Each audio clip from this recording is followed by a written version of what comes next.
Bir gün mən olmasam, qəribsiyərsən, o qəmli gözlərin yaş dökərmi heç? O mənsiz dünyadan nə istəyərsən, o mənsiz gözlərin yol çəkərmi heç?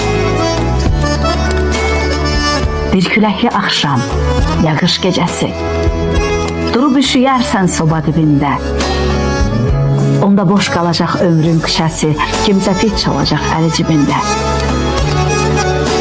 Bir anlıq gözünü dikib güzgüyə, sığalsız saçını qoxlayacaqsan,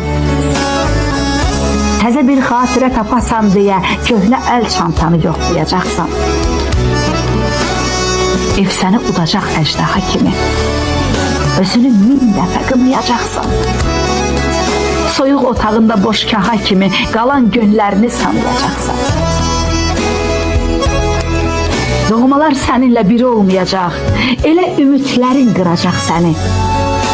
Dərdini deməyə yer olmayacaq, qəbristan yolları yoracaq səni. Bir gün mən olmasam, dəyişəcəksən. Dərdin yandıracaq səni od kimi. Bütün dünya ilə döyüşəcəksən, tənha qalacaqsan. Son ümid kimi. Məzarım üstündə güllər solacaq, sarmaşıq saracaq baş daşımı da. Gündə neçə kərə gözün dolacaq, silən olmayacaq göz yaşını da.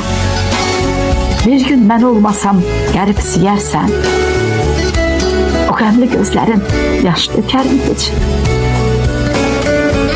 O mənsiz dünyadan nə istəyərsiz?